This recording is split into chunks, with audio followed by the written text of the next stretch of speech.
The desktop is what you will see first each time you log into Windows. There are two parts to the desktop. Firstly, there is the large space that occupies most of the screen. This usually contains icons that open some programs. This is also where your programs will appear once you have opened them. Secondly, the taskbar is located at the bottom of the page. This strip contains several parts, so we'll look at it in more detail.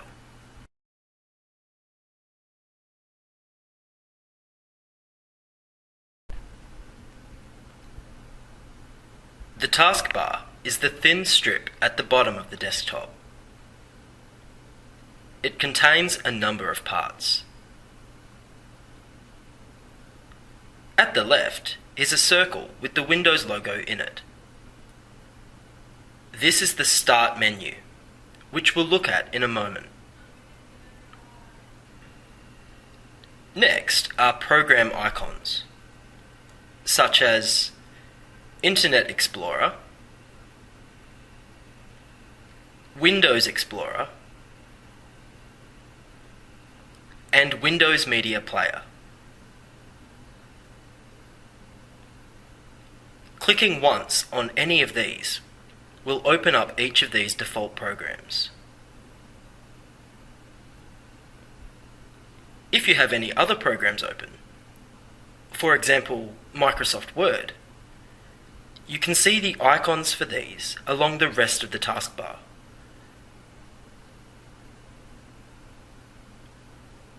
At the right-hand side of the taskbar are administrative icons for your computer. This icon here shows if you are connected to the internet. If you see a red cross here, that usually means you're not connected. Next, the speaker icon allows you to adjust the volume by clicking on it and simply dragging the volume button higher or lower.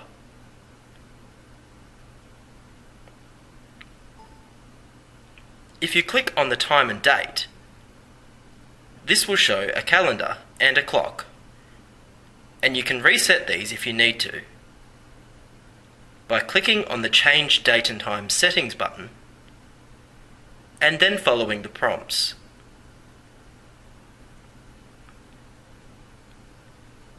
The last icon is a small blank rectangle that says Show Desktop. Clicking on this will take you back to your desktop, no matter how many programs you have open.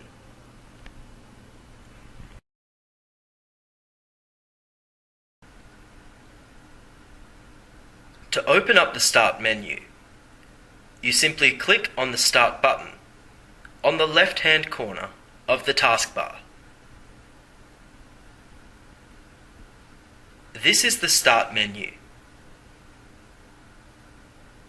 This is where you'll see all the icons of different programs that are running on your computer. Clicking on any of these icons will open up that program for you to use. If the program doesn't show up here, you can simply click on All Programs. This will open up a list of all the programs on the computer.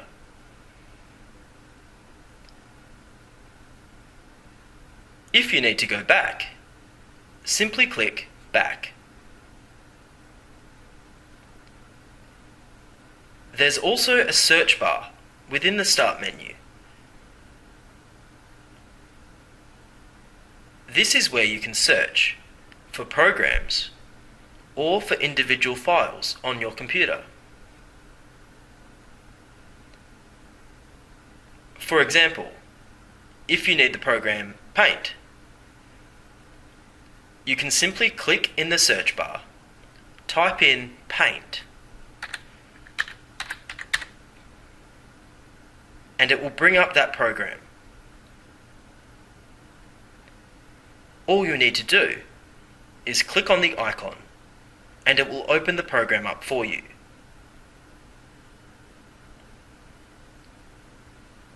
You can go back to an empty search bar by using the backspace key on your keyboard to get rid of this word.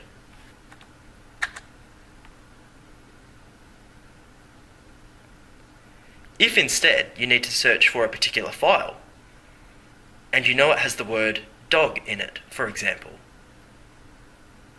you can simply type this keyword into the search bar. Type in dog, and that will bring up any files with the word dog in the name, as well as any documents with the word dog included in them. Again, you can use backspace to get back to an empty search bar.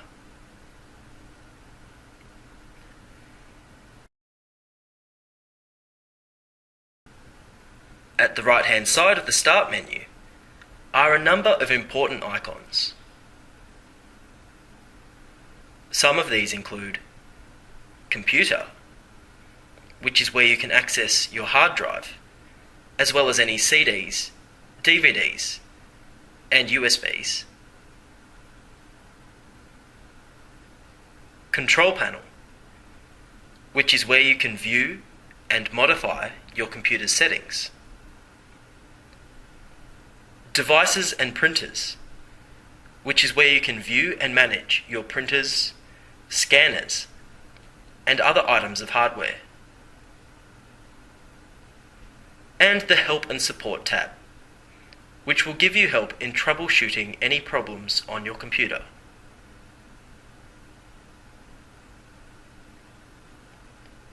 In the bottom right-hand corner of the Start menu is the Shutdown button. Pressing on this will close all your programs and shut Windows down, turning your computer off. If you don't wish to do this, you can click on the arrow next to the Shutdown button, and this gives you some other options. The ones you will use most frequently as a student include Log Off, which will close your programs and log you out of Windows without shutting your computer down. And Lock, which is where you can keep all your programs open, simply locking the screen so that nobody can access your information while you're away from your desk.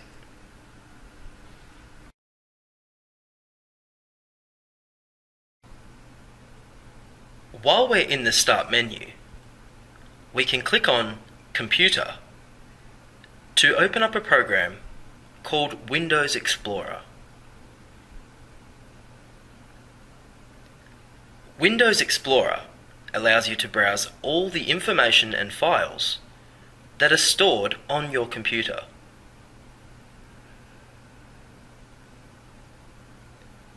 The hard disk drives contain all the information that is saved on your computer itself,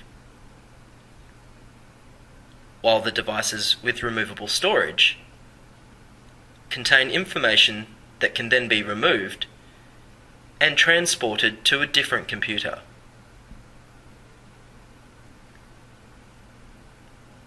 Devices with removable storage include CDs, DVDs, and USB sticks.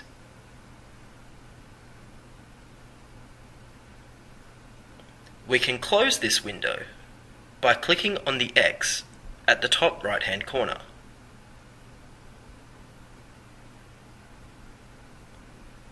We can also access Windows Explorer using the icon on the taskbar.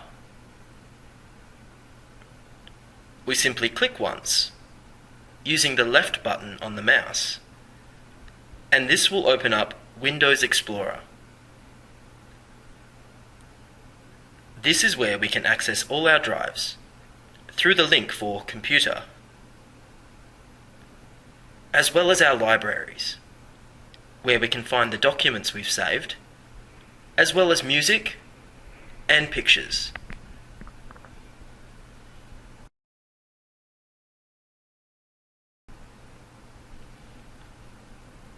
Next, let's look at how to log on to the internet. You can access the World Wide Web by using programs known as web browsers. There are several different types of browsers. These include Internet Explorer, Mozilla Firefox, Google Chrome, and Safari. Most web browsers work in a similar way.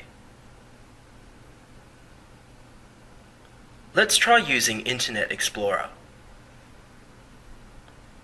You can open Internet Explorer, if it's on your desktop, by simply double-clicking the icon with the left button of your mouse.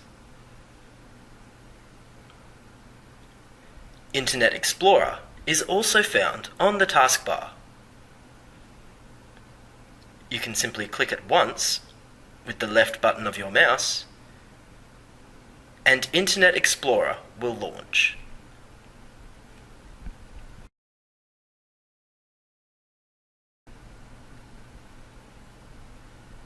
Once Internet Explorer launches, you'll be taken through to what's called a home page. This is a page that you will choose to be the first page you see each time you open the web browser.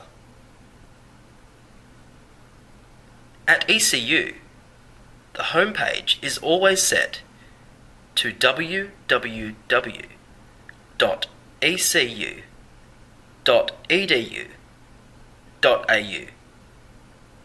which is the web address for ECU's website. On your home computer, you can change your homepage to whatever you'd like. Perhaps a news website, your email account, or any other page that you go to frequently. You can do this simply by clicking on the arrow next to the home icon here and following the prompts.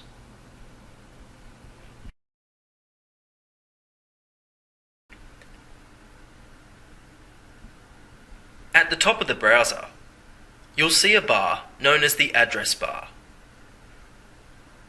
This is where you can type the web address of any website and then be taken directly to that site. For example, if we want to go to Google's homepage,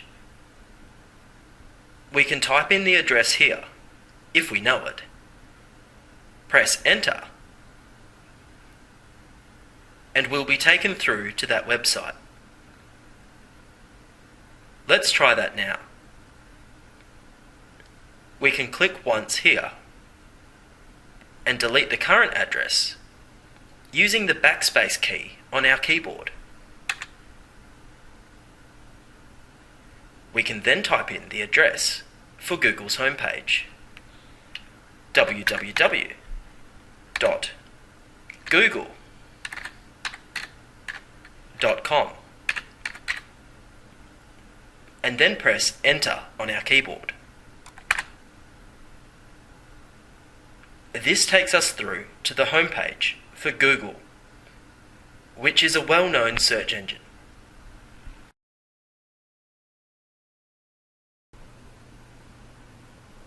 Once we're already on a website, we can add it to what's called a favorites menu. This means that instead of having to remember and type in a web address every single time we want to go to a page, we can simply find the icon for that page, click on it on the favorites menu, and be taken directly there. It's a great way to save time. Let's try adding Google to our favourites menu. We click once on the Favourites button, and this opens up our favourites menu. We can then click on Add to Favourites. This will open up a window where we can confirm that we do want to add Google to our favourites. We click Add to make this happen. Once this is done, we can click on Favourites, scroll down to the bottom of the menu, and we can see the new website that we've added. Clicking on this icon will take us directly to the page we've saved.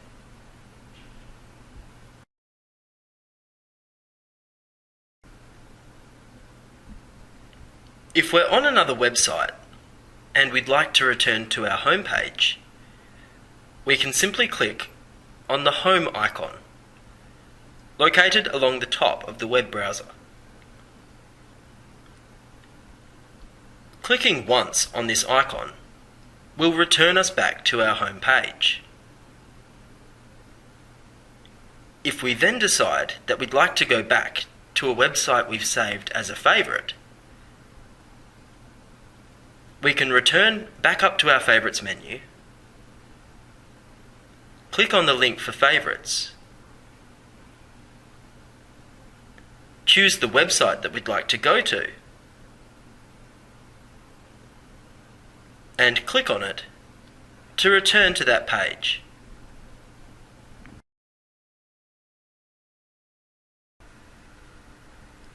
If you need to look at another website, but you'd like to keep your current page open, you can use a new tab. Simply click here, and a new browser tab will open up. You can then type in the address of another website that you'd like to go to. For example, ECU's homepage.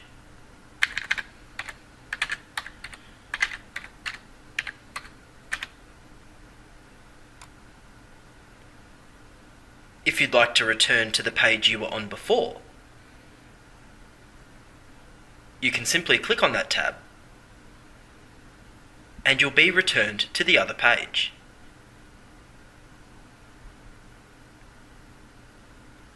You can alternate between tabs as many times as you like, and you can have several tabs open at once.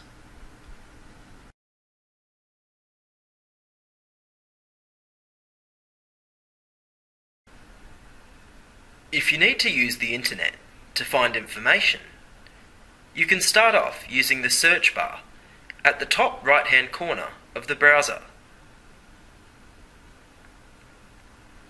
This search bar uses a search engine to scour the internet for results that will match the keyword that you type in.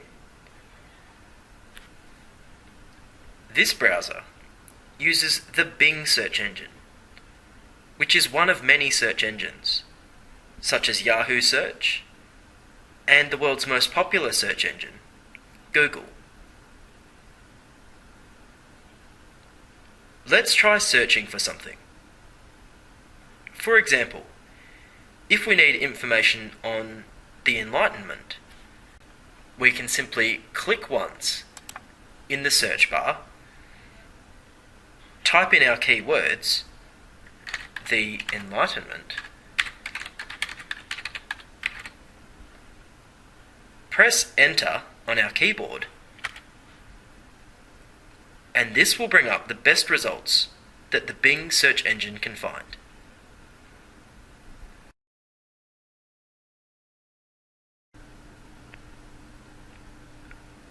Google is the world's most frequently used search engine.